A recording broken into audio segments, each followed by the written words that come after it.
Et voilà, on recommence. Au travail, mes chers amis, pour une autre petite vidéo. Je dois faire vite en plus parce que je dois chercher les enfants.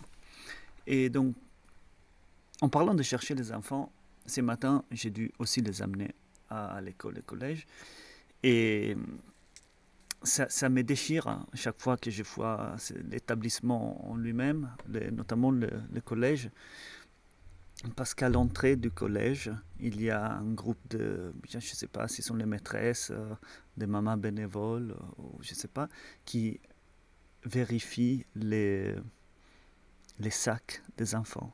Donc, toi, la file des enfants avec les sacs ouverts pour voir s'il n'y a pas une arme dedans ou une bombe. Là, je suis en pleine campagne charentaise.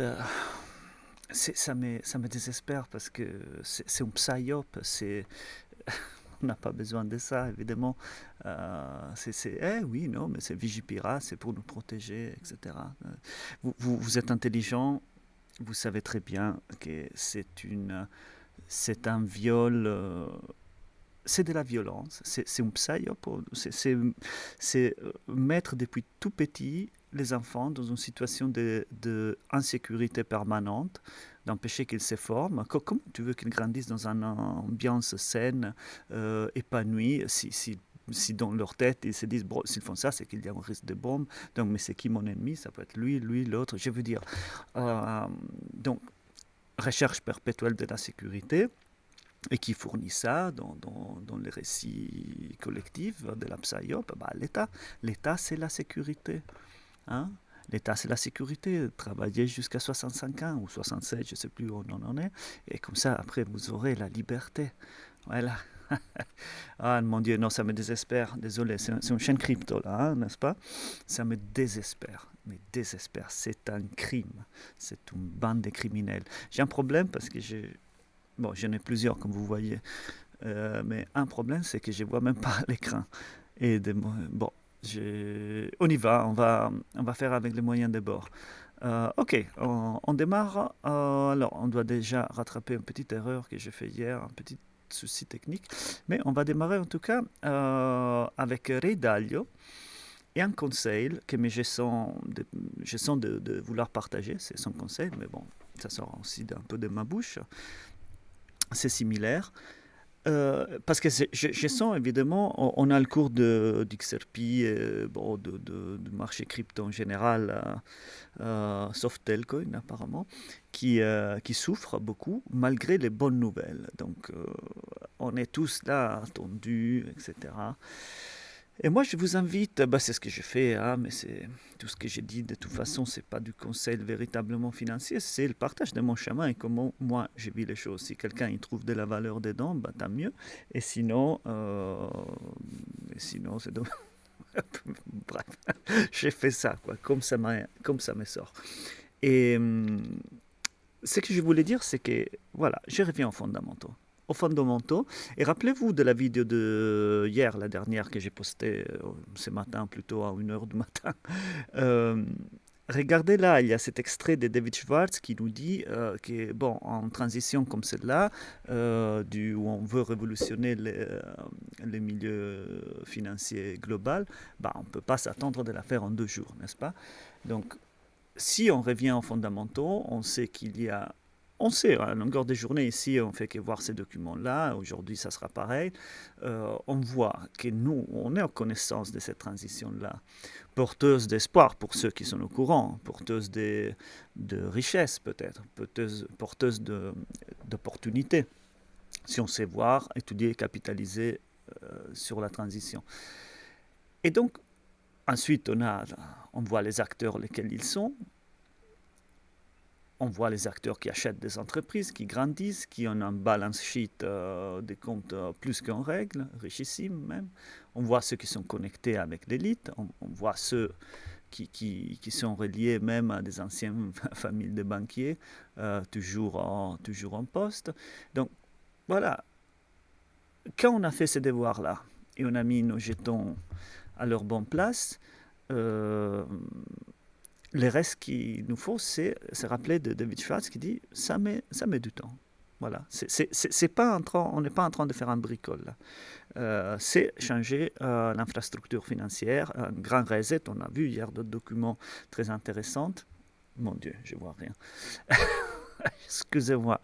Mais bon, en même temps, ceux d'entre vous euh, qui sont un peu inquiets ou qui sentent cette chose dans l'estomac, cette mal-être du fait que les prix ne suivent pas encore, ben, je vous dis, c'est bien aussi.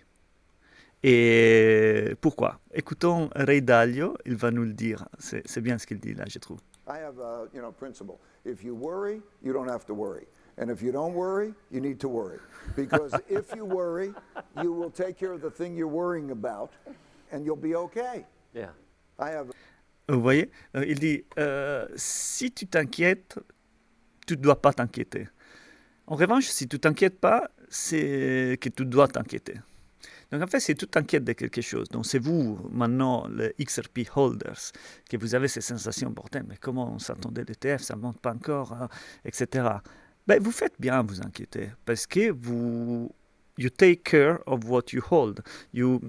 Parce que vous suivez, vous suivez de près, vous vibrez avec tout ça. Donc c'est sain, c'est une belle chose, il faut continuer à le faire en quelque sorte. Je vous recommande juste de prendre un peu les distances parce que les fondamentaux sont toujours là. D'accord. Donc maîtrisez-vous, ne vous stressez pas à cause de ça, même si vous êtes entré et ça reculait. Tant que vous ne vendez pas, les pertes ne sont pas réalisées. Les gains, pas non plus d'ailleurs. Mais les gains, c'est toute une autre histoire. On en parlera quand on en sera face à ça. Ok. Allez, on attaque parce que, comme je vous ai dit, voilà, je dois partir tôt. Alors, je vous présente Greg Kidd. Alors, ce post m'a été inspiré par 24 Hours Crypto, très intéressant, ce qu'il m'a trouvé là. Ce qu'il a trouvé par lui-même. Dans ce bonhomme-là, c'est... alors, est-ce que vous voyez là? Oui. Alors, c'était un ancien de la Federal Reserve, très intéressant, et c'est où là? Et voilà, ici, 2002-2004, Greg Kidd, Senior Analyst in Payment System, ok? Et ensuite, il a été aussi chez Ripple, ok? Chief Risk Officer, ok? Et il a fait un post il y a 4 mois très intéressant dans lequel il parle un peu du deal qu'il avait fait avec Ripple à l'époque disons, pour sa rémunération. Et lui, il disait, bah, moi je veux des XRP plus qu'autre chose. Et les gens autour lui disaient, mais non, mais tu es fou, ça peut aller à zéro, pourquoi tu demandes ça, etc. Okay. Et lui, il dit, non, non, mais moi je sais ce que c'est. Je veux négocier 1 billion de XRP. Qu'à l'époque, ça valait vraiment pas grand-chose. Bon, pas grand-chose, c'était quelle année 2013-2015, donc il y a 10 ans, vous voyez. Il faudrait voir un peu ce que ça valait, je ne sais pas dire, mais bon, quelques centimes. Bon, aujourd'hui, faites-vous le compte, c'est quand même quelque chose. Et sans aller trop dans les détails, vous pouvez le retrouver vous-même, mais ce qu'il dit, c'est que donc le deal était, en tout cas, le upside, le gain potentiel était juste massif. En fait, Ripple XRP, c'est une histoire que c'est un peu tout ou rien. C'est même un directif de Ripple qui avait dit ça. C'est un peu ou tout ou rien. Ou on oublie que ça existe, ou ça marchera très bien, quoi. XRP en conséquence. Hein. On pense qu'elle va suivre la même philosophie, disons. Et donc, il avait calculé, ça valait 1 penny à l'époque. Et donc, c'était un asymmetric upside. Et donc, ce qu'il dit en conclusion, c'est des fois, the most valuable thing isn't the guaranteed paycheck, but the option on future value, especially when you have conviction. Donc, il dit la chose la plus importante, c'est pas ou la plus valuable, qui a plus de valeur, n'est pas la garantie, la sécurité qui des fois est aussi très psychologique, voilà, c'est un peu dans nos conditionnements, ce type de sécurité, mais c'est l'option sur une valeur future, spécialement quand tu as une conviction. C'est ça qu'il nous dit. Et en plus de ça, je vous invite à l'écouter, parce que avec toutes ces richesses qu'il a accumulées, donc, il a, il a acheté une banque et il a des projets intéressants. D'ailleurs, avant ça, je vais vous faire écouter, parce que quand il était à la Federal, non, chez Ripple, il était dans une audition au Sénat américain et, et donc il présentait Ripple, ce qui fait Ripple. Et c'est très intéressant ce qu'il dit, je vous invite à l'écouter, les sous-titres sont en français. Écoutez. The opportunity to meet with you today. I commend your leadership in investigating virtual currencies and other emerging technologies. C'est vieux, hein, vous voyez le film, c'est de quand il était chez Ripple dans 2013-2000, vieux, allez, 10 ans quoi, 10 ans. Donc, on voit la qualité de la vidéo un peu pourrie encore et tout ça. Qu'est-ce que ça a évolué depuis? I'm pleased to offer an overview of Ripple and address any questions you may have. Ripple Labs is based in San Francisco and employs a team of 95 men and women with experience in government and regulation, finance and technology. Their previous experience includes Federal Reserve, U.S. Securities and Exchange Commission, the NSA, Goldman Sachs, Deloitte, NSA, vous voyez, donc ça c'est tout les gens qui travaillent chez Ripple à l'époque, il dit, donc c'est une software company qui, qu'est-ce qu'il dit, voilà, regardez, qui a une expérience antérieure, c'est 95 personnes à l'époque, possédant une expérience dans le secteur public, finance, technologie, Federal Reserve, la SEC, l'NSA, Goldman Sachs, Deloitte, Apple, Google, quand même. C'est pas une boîte normale. On continue. Notre objectif est de créer un système de paiement plus rapide, plus sûr, plus efficace, tant au niveau national qu'international. Voilà. Systems domestically and across international borders. Cross-border. In my view, on entend un peu mal, désolé. À mon avis. A large portion of today's inefficiencies in payments stem from antiquated infrastructure. In many countries, the technology underpinning payments was last updated in the 1970s and was not designed with interoperability in mind. Voilà, dans plusieurs pays, la technologie des paiements est restée aux années 70, Swift, et ça n'a pas été conçu avec interopérabilité en tête, et voilà, les frictions du système sont gigantesques. Because systems are not compatible, banks have to rely on a patchwork of intermediaries to move funds. Intermédiaire, And listen voilà. to what he said. Ok. Et donc après, nous avons un autre extrait du même bonhomme. Donc merci encore à 24 Hours Crypto. Ça me semble intéressant quand même. Écoutez donc ce qu'il dit maintenant, très récemment, cette année. So I made the decision of what would it be like if we could put the banking industry directly on chain. So you've heard some of the other tokenized asset talks today. So the question is, instead of having like a Circle or a Tether in between, one of US banks put dollars directly on chain, including the XRP ledger. So that Il dit, voilà, son objectif, c'est de mettre les dollars américains directement on-chain, sur la blockchain, sans forcément même passer par USDC, etc. Donc, lui, il a acheté une banque qui récemment, si vous regardez dans son LinkedIn, il a un deal, on parle d'il y a une semaine ou deux, avec Uphold et d'autres. Je n'ai pas complètement suivi, mais il est bien barré. Et donc, comment, vous voyez, c'est du costaud, quoi. Sur l'XRP Ledger, tout ça, évidemment. would mean that the ledger of record isn't some like old 50-year-old bank core, it's actually the blockchain. And so to do that, had to buy a US bank, and you can imagine, even though I'm ex-Federal Reserve, having worked at Ripple, made some other Voilà. investments in crypto. Il était chez Ripple, chez la Federal Reserve, mais il a dû acheter une It was banque. not an easy lift, but last year we were finally approved. Might have helped that I ran for Congress and was going to make a stink and Right, it and didn't here in happen. Il y Nevada, a, right? il y a Here in un Nevada, an, in the tout second ça. district.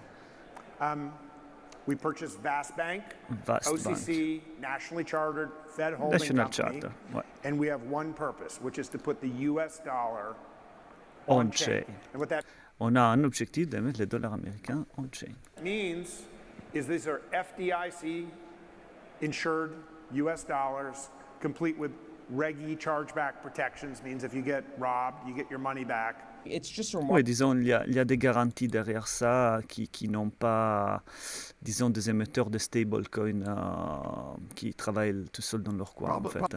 Donc bon, à suivre tout ça, le milieu des stablecoins, évidemment, ça va être plutôt puissant, hein. C'est la nouvelle nature de la monnaie privée. On va voir où ça va. J'y vais aussi toujours pour avoir un regard un peu sur nous-mêmes comme investisseurs. Vous faire écouter Warren Buffett. Vous inquiétez pas, si vous ne l'aimez pas, tant pis, à la fin, on va élever avant de vous laisser, on va élever nos vibrations comme hier soir. Oh, ce matin, bref, la dernière vidéo. Écoutons ce qu'il a à dire là. Probably if I make one great decision every 2 years, you have to make very, very few right decisions in investing in your life. You might say that a person who bought Berkshire Hathaway 50 years ago only had to make one decision. And there's a temptation for people to act far too frequently in stocks simply because they're so liquid. They know they can't buy and sell farms every day or buy and sell apartment houses every day. They can buy and sell stocks, and in a very liquid market with very low transaction costs. And that should be a huge advantage, but people turn it into a disadvantage because they think the availability of the opportunity to trade is something that they have to take advantage of every day. And actually, active trading just costs them a lot of commissions. The main thing to do is buy into a wonderful business and just sit there with it. Voilà, il dit que la chose la meilleure à faire comme un investisseur, souvent, c'est celle de se positionner bien sur un bon deal et de tenir bon. Il y a cette tendance et d'attendre, d'être patient. On a besoin de faire un très bon choix d'investissement, il dit très peu de fois dans la vie, même une seule fois. Ça suffit. En revanche, les gens souvent, ils disent, du fait que les marchés, ils parlent de stock, mais bon, on peut appliquer ça au crypto aussi. Du fait que les marchés sont très liquides, c'est relativement facile de faire de la spéculation, d'aller-retour et tout. Du fait que c'est possible, les gens pensent qu'ils doivent le faire et qu'il faut en prendre profit de l'opportunité. Et bon, on connaît les statistiques des fois. Disons que 96 ou 97% de holders, de ceux qui se sont bien positionnés bien positionnés et font rien, ont de meilleurs résultats des fois, beaucoup de fois apparemment, par rapport aux traders. Mais j'ai tout mon respect pour les traders, mais en quelque sorte, c'est comme la deuxième plage. Sachez que si vous êtes nouveau dans le milieu, déjà, il faut se dégourdir, comprendre où mettre ses propres jetons à travailler, disons, mettre son bête, je veux dire, quel cheval de la course choisir et pourquoi. Donc c'est ça le travail à faire. Après, faire du trading et tout, ça c'est une autre chose. J'ai beaucoup de respect pour... on a dans la communauté, dans le Patreon, des membres qui sont très aguerris là-dessus. Et évidemment, ils ont des grandes capacités. Ils passent beaucoup de temps aussi. C'est un peu un métier aussi à suivre ça, connaître et tout ça. Mais c'est aussi très risqué. Et des fois, mais c'est vrai, en quelque sorte, on peut s'y l'imaginer, ça suffit de choisir un bon cheval de course et être patient. Et je pense, au fond de moi, que c'est ça qu'ici nous sommes en train de faire. Au moins, moi. Après, on peut spéculer même avec XRP et compagnie, mais moi, je ne le fais pas. Je préfère passer mon temps à faire des vidéos pour montrer cette opportunité à quelqu'un d'autre. Ok, nous allons sur une partie un peu plus dense, mais je vous promets, on va essayer de passer au plus vite vers la fin. Mais voilà, ça c'est le type de devoir qu'on fait pour savoir où nous sommes positionnés. Ok, ici nous avons un poste de Smoke, toujours, qui découvre des documents dans lequel, est-ce que vous le voyez un peu plus comme ça peut-être, voilà. Alors je vais lire les phrases. A system-wide migration to DLT, donc un système mondial, une migration vers la DLT, que c'est la Distributed Ledger Technology, c'est-à-dire la registre distribué, technologie de registre distribué. Bref, la blockchain. La révolution, on a en actif numérique et DLT, ne se limite pas à Regulated Depository Institutions and Trust Companies. Ok, tout type de sociétés du système financier global, les échanges, les clearing house, que je ne sais pas traduire, je ne me rappelle plus, les asset managers sont en train de faire des pas décisifs pour switcher la plateforme de leurs opérations dans la technologie blockchain. Tout en signalant que cette transition n'est pas spéculative, mais systémique. Ça, c'est important. Tout en bas, prises dans leur ensemble, ces initiatives de certaines des institutions les plus importantes systémiquement dans la finance montrent l'inévitabilité of the current shift, de la transition actuelle. Vous voyez, c'est ça. Voilà le cheval de bataille. On l'a choisi, on est bien accroché. Il y a d'autres, c'est pas qu'XRP, je le rappelle. Mais voilà, là ça mentionne BlackRock, Franklin Templeton. On a vu hier Franklin Templeton, le document, la DTCC, ils y vont à fond avec la tokenisation de 100 trillion assets pour le milieu de 2026. Les décideurs dans toute cette industrie ne sont pas seulement en train de se préparer à la blockchain, au futur de la blockchain, ils sont en train de compétir pour la leaderer, être leader là-dedans, quoi. Le message est sans erreur. La tokenisation, ce n'est pas un expériment de niche. C'est en train de devenir rapidement les prochains standards opérationnels du système financier mondial. Qu'est-ce que vous en pensez? Moi, j'en pense que c'est très bien. Et déjà, mes chers amis, ça, c'est quelque chose qu'on est très peu à savoir. Et c'est pas quelque chose qui arrive chaque génération, je le dis souvent, mais plusieurs générations. Et peut-être que cette fois-là, c'est vraiment par de vrai pour longtemps. Si en plus l'humanité comme telle va être robotisée et va plus rien comprendre, et va vivre dans une cage mentale, comme c'est déjà un peu le cas pour 80% de la population, et donc probablement on s'en amené à accepter absolument tout. Oh, vous savez comment j'ai démarré cette vidéo, vous voyez.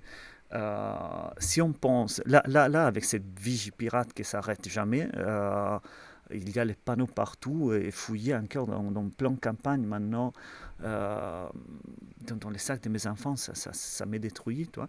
Mais si on calcule la quantité de lignes rouges que nous avons dépassées dans cette société-là, dans ces mondes-là, dans les années dernières, tous les projets de loi abusifs, la loi de programmation militaire plutôt que maintenant ça, les taux se resserrent avec la censure. Tout mon contenu va partir en poubelle un jour ou l'autre, je le crains vraiment, parce que je ne peux pas me tenir en laisse, je ne sais pas pourquoi. Mais donc, il ne s'agit pas de dire on a dépassé une ligne rouge, 2 ou 3, mais c'est qu'en fait, on a fini les pots de peinture rouges. Il n'y en a plus. Vous voyez, c'est juste hallucinant, quoi. Allez, reprenons. Il n'y a plus de peinture, quoi, pour tracer des lignes. On est... bref. Ok, ici nous avons Jérémy à l'ère de USDC, Circle, qui annonce pour début 2026 d'avoir été intégré à une app qui a 56 millions d'utilisateurs qui font des transactions sur le téléphone. Ça s'appelle Cash App, je ne la connaissais pas, mais donc ils vont pouvoir voilà, envoyer depuis le téléphone des USDC très facilement. Donc on le voit aussi Visa et Mastercard, vous allez voir, ça va, je me parle dans une prochaine vidéo, j'ai de bonnes nouvelles par rapport à ça. Et on a découvert des liens entre XRP, Ripple et ces deux entreprises-là à travers d'autres boîtes avec lesquelles ils travaillent. Donc ça commence à sortir. Vous voyez, chaque fois qu'on en parle, il y a des nouvelles choses. Ok, j'ai un autre document, toujours grâce à Smoke Dog, sur X et sur Twitter. Je dois recentrer ça. Excusez-moi, comme ça. Ok, on va voir ici. Resetting Global Terms, Outline of the New Monetary World Order. Donc, resetting, encore, c'est le langage de reset, les termes globaux, outline, voilà, les spécifications du nouveau ordre monétaire mondial. Et c'est très intéressant, les textes.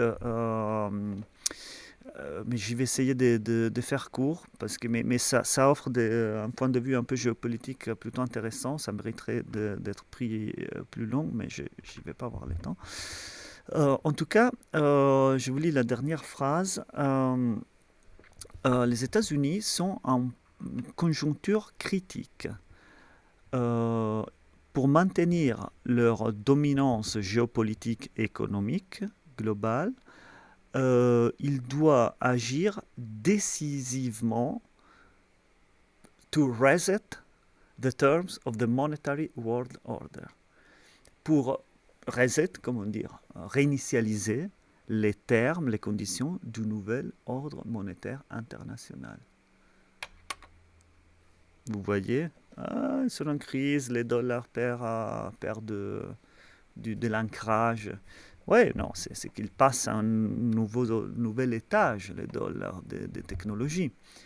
Et aussi, disons, il restera le unit of account des références quand même.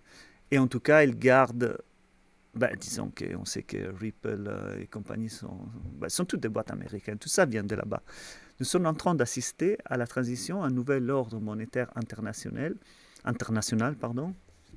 américain, je le dis bien entre guillemets parce que ça n'a pas tellement d'importance, parce qu'on peut plutôt dire globaliste, mais qui loge aux États-Unis. Hein, disons, rappelez-vous la pyramide que je ne vous ai pas encore montrée du pouvoir. Voilà, toute cette histoire-là et beaucoup de choses qui affectent notre vie viennent de bien plus haut que tout ça. Okay, il y a aussi d'autres éléments ici. One of the tailwinds, at least in the US, is the realization of the stablecoin can fortify the US dollar position. Donc, une des circonstances, c'est que dans les États-Unis, les stablecoins vont renforcer la position du dollar à l'étranger, même si écoutez, très intéressant, même si la position du dollar lui-même comme monnaie de réserve globale slips, s'en va, caduque, quoi. Ok.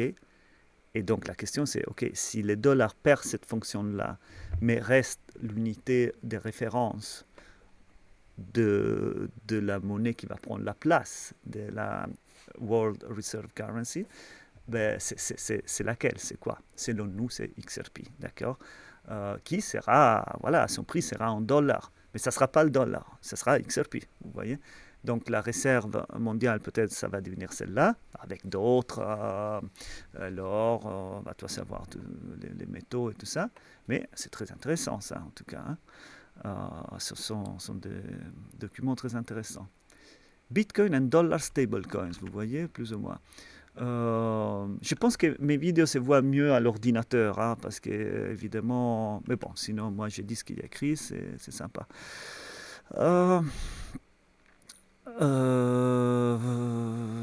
Trop petit, j'ai pas envie.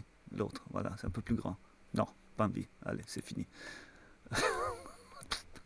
c'est tout la même chose. À un moment donné, c'est que voilà, on y va. Je veux dire, on y va. Ça, on l'a vu aussi. Allez, qu'est-ce qu'on a encore?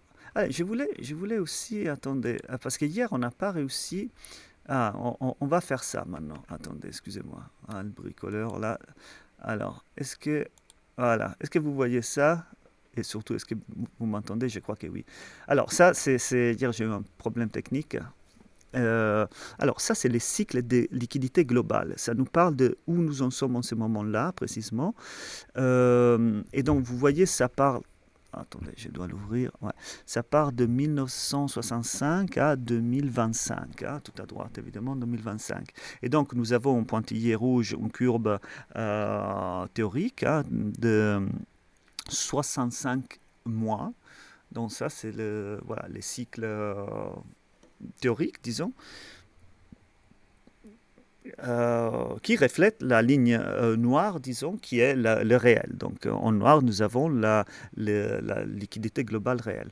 Et donc nous voyons très bien, ça confirme la crise de 2001 et 2008, et ensuite 2020, la Covid, c'est les points bas. Hein. Après de ces points-là, donc ça grimpe avec donc l'impression, vous savez, l'impression non plus ultra des monnaies. Hein.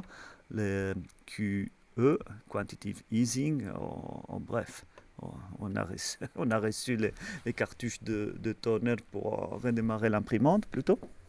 Voilà, et l'intéressant c'est que si vous voulez, là à la fin, on est dans un point similaire dans lequel nous devons insister bientôt à une inversion des tendances pour augmenter la liquidité parce que nous sommes en crise de liquidité. Et d'ailleurs, j'avais bien aussi à vous partager d'autres choses par rapport à ça. On va voir si je le trouve.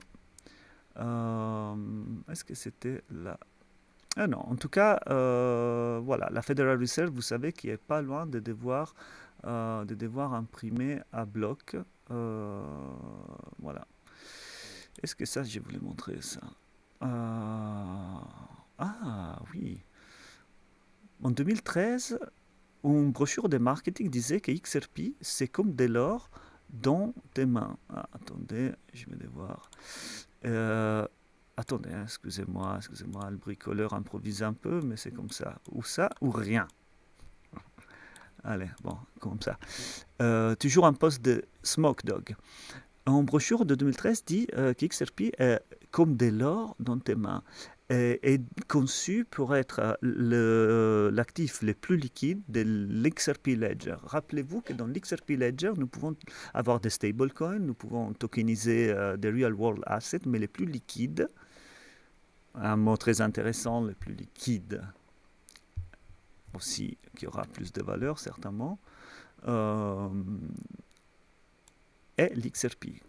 Ici, donc, Teleporting Gold, nous voyons... so, why should banks care?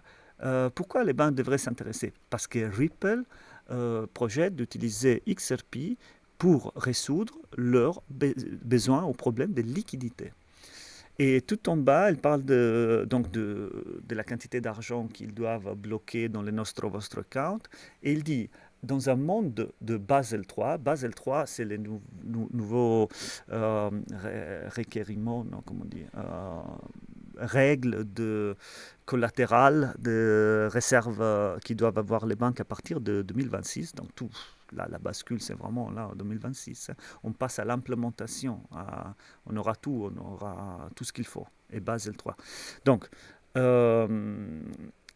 dans tout le capital dormant sous Basel III va être encore plus problématique parce que dans le balance sheet ils ont besoin d'avoir du cash pour cover its liabilities. Je ne sais pas trop dire, je suis fatigué, je ne sais pas.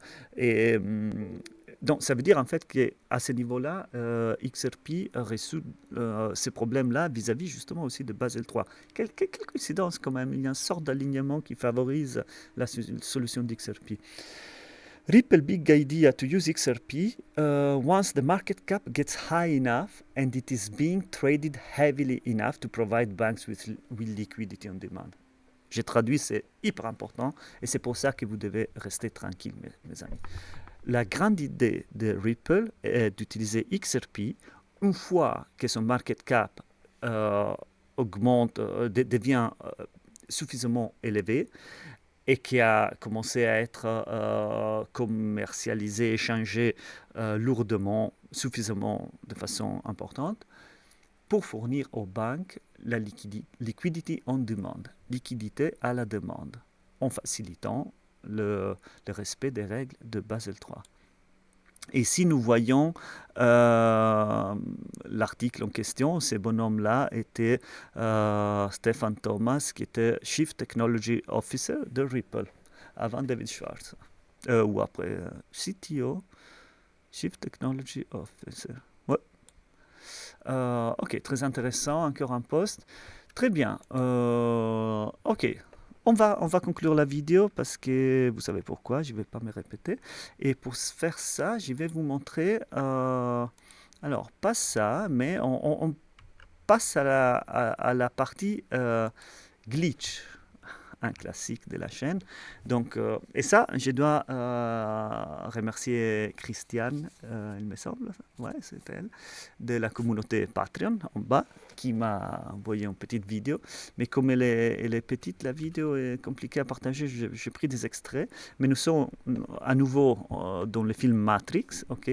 Nous voyons ici notre bonhomme, comme il s'appelait déjà, Thomas Anderson, ok. D'ailleurs, on voit très intéressant, dans le passeport, la date de péremption, je crois, c'est ça, c'est 11 septembre 2001. Bon, il y a un grand événement là-bas qui s'est passé à ce moment-là. Et ici, nous voyons qu'il a un pass, hein, c'est un programmeur junior, qui... Ah, il faudrait mettre dans Gematrix les codes là, pour voir. Mais on mettra autre chose pour voir. Qui travaillait chez Metacortex.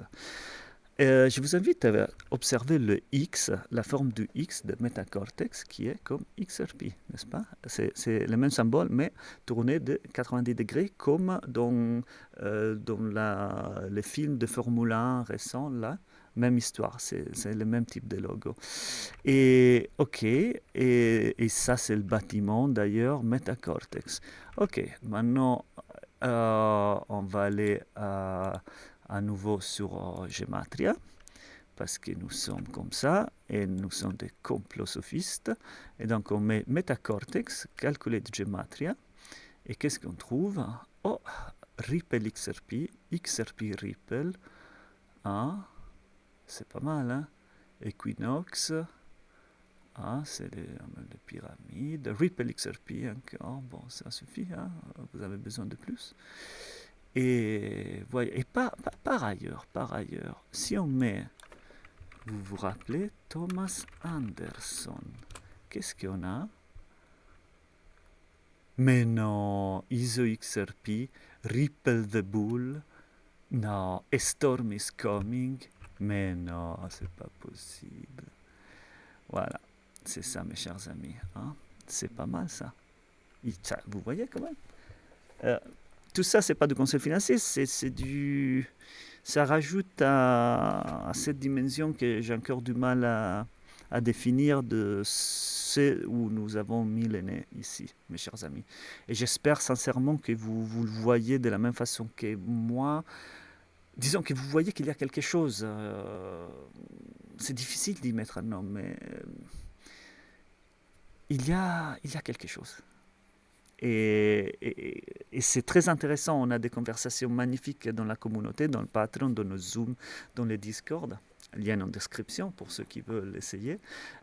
Où chacun d'entre nous a quand même une approche un peu différente, mais il y a toujours de la spiritualité.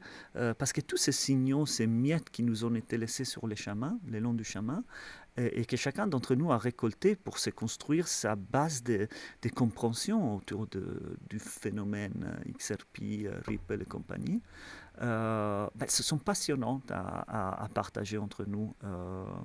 Chacun a une approche, je dis un peu les siens, grâce à sa sensibilité, mais personne, je dis, est investisseur en XRP, Ripple, seulement parce que, voilà, comme spéculateur ou quoi que ce soit. C'est un autre type, une autre patte, ils sont faits d'une autre patte. Nous sommes faits différemment. C'est un constat, vraiment. Et je ne sais pas vous dire plus, mais en tout cas, c'est passionnant. Et pour conclure cette vidéo, une fois de plus, voilà, je vous mets encore quelques photos de cet instrument magique qu'on va écouter encore une fois parce que j'ai la frustration hier de ne pas avoir mis la vidéo en entier et donc ça me frustre. Donc on va vibrer ensemble une fois de plus, sinon la vidéo termine là. En tout cas, on se voit la prochaine. Mais si vous voulez vibrer avec moi, avant de nous quitter, vous êtes bienvenus de le faire. Et sinon, on se voit, bye bye. Mais vu que le copyright, c'est pas un problème. Et donc ça, c'est un appareil, comme la thérémine, ça s'appelait ça, c'est ça thérémine, ouais. Où en fait, en bougeant les mains sans toucher l'instrument, on fait vibrer des ondes et ça génère un son. Un instrument de 1920, de musique électronique. C'est magnifique. Et on va encore écouter, parce que ça me fascine, notre cher, la prochaine fois, peut-être ça va être mon outro, la fin de mes vidéos. Je vais le faire plusieurs fois, peut-être. Mais partez, hein, si vous voulez. Katika Illegni, je dois voir qui c'est pour vous partager qui c'est, parce qu'on emprunte son art et ses belles vibrations pour vibrer un peu ensemble. Et donc, ceci étant dit, je vous dis déjà au revoir à la prochaine et on écoute. Bye bye.